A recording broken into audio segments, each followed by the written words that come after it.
Welcome to the Masterclass Series, Anticipatory, Cyber and Digital Diplomacy 2.0. Date 03-04 August 2026. For African diplomats. Courtesy of the Ministry of Foreign Affairs, Nigeria. Post-session discussions by some presenters. Copyright 2026. All rights reserved. Subscribe to build Africa's cyber and diplomatic resilience. YouTube at Anticipatory Cyber Digital Diplo.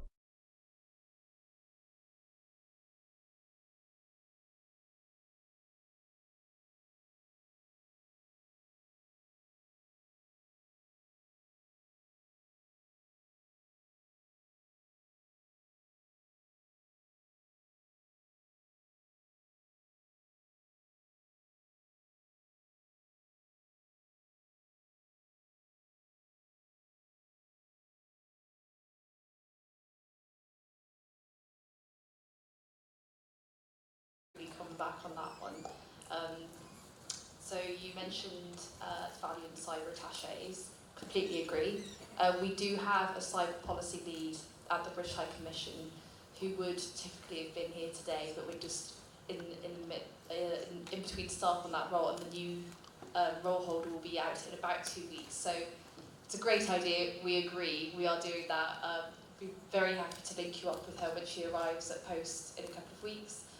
Your first question was about pointing out Josh to you. Oriola and my team will come and find you afterwards and be able to introduce you. Oriola's just sat over here, be able to introduce you, because I can't see him in the room just now, but I did speak to him earlier today. Did you have any? Most of your other points were observations, I think. Was there something else that you wanted me to? Okay, great, perfect. Over to Samson. Well, thank you very much. First, let me begin with you, Prof, regarding, and I think they're all interconnected. The first thing is so the reason why the AU established the advisory group was against the background of this exponential deployment of artificial intelligence for peace and security matters on the continent. But prefacing the establishment of the advisory group, the AU launched its continental strategy. So that is the framework. But when you look at the document, the provisions that address peace and security were minimal. And so to further advance, peace and security, explore the deployment of AI in peace and security, the advisory group was established, and it's got representation from across the continent. And what the Peace and Security Council asked us to do was to help member states identify how AI is being deployed for peace, security, and governance. So part of the work that we are doing is developing knowledge products for member states. In an unpublished, one of the remarks I made, I did reference an unpublished policy brief, which will be launched very soon, that highlights these issues that you've raised, even helping member states appreciate how AI is being deployed. Now, when the UN Security Panel in 2020 documented the first deployment of autonomous weapons, I think it was in Libya. If it's 6 years down the line, there hasn't been any common position. So to the best of my knowledge, none exists at the moment, which is what our group is supposed to be working on. And I did mention that in the next couple of weeks or months, the continent will launch the development of a common African position on this. There are also research work being done to help member states in this regard. But I totally agree with you. It's a very troubling trend within the region. On the point about AI and social media regulation, I think one thing is central. Yes, whilst it's important to regulate the social media, we must also take cognizance of the rights that citizens have to engage with those tools. However, they've been exploited by actors, to undermine peace and security. So even though you think about regulation, how AI is being used, whether synthetic media to delegitimize institutions and our processes, there's a great need to think about regulation. And there are several normative frameworks, and they are all intersectional or they are intertwined. When you look at the Malabo Convention, when you look at the African Charter on Human and People's Rights, the African Charter on Elections, Democracy, and Governance, there are normative frameworks that exist, but we just need to update those tools. But yes, we have to regulate, but we must regulate in a way that we safeguard human rights, but also protect national security. The other point about the role of young people and what advice we give to the Nigerian government. I think the Nigerian government is doing its best in this particular field. And once the minister is not here, but there've been a torrent of programs that have been introduced by the Ministry of Communication that provides, whether it is capital for innovators. I know the Ministry of Youth does the same, because these youth issues are cross-cutting. You have different intergovernment interventions in that regard. But I just would say three things. The first one is young people need more financial resources to bring their ideas to life. And so government needs to continue to provide the resources. Government also needs to patronize products, AI systems developed by young people in Nigeria. If you go to Lagos, you go to the northern part of the country, there are lots of young innovators who are churning out AI systems and AI models. The question is, are we patronizing them? It makes no sense that we're encouraging innovation, but we go out of the continent to promote AI systems developed by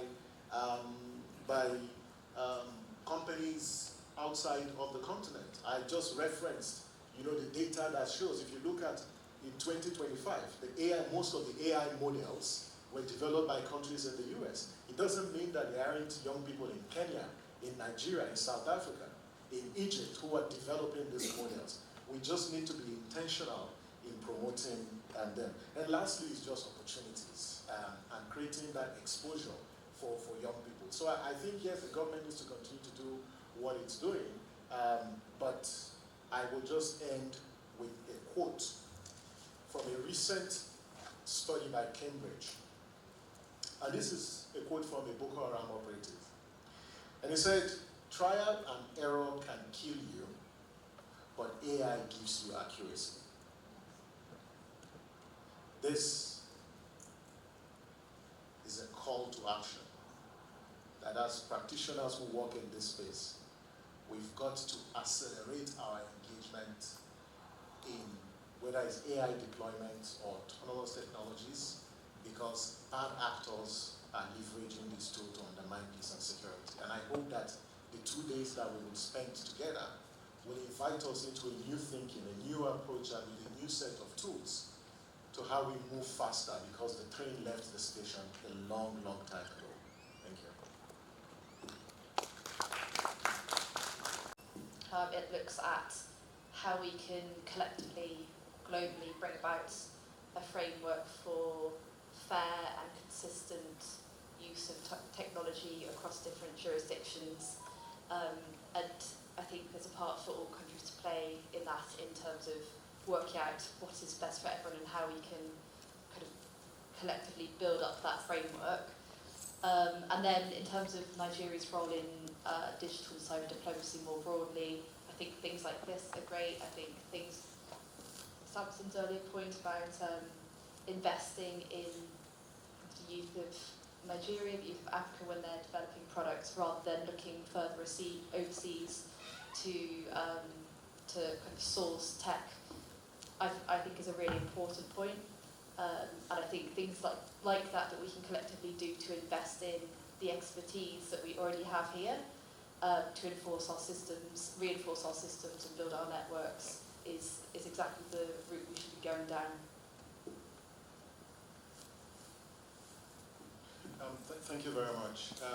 I think the point you make about member states investing in compute is critical.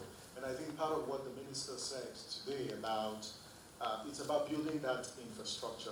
We talk about Estonia because of investment in DPIs. We can't talk digital public infrastructure. We can't talk about AI. We can't talk about whether it's cybersecurity if the baseline does not exist. So I totally agree with you. But in having those conversations, we also, that's an opportunity where we need to assert our sovereignty and also negotiate from the point of leverage. And there's a case study.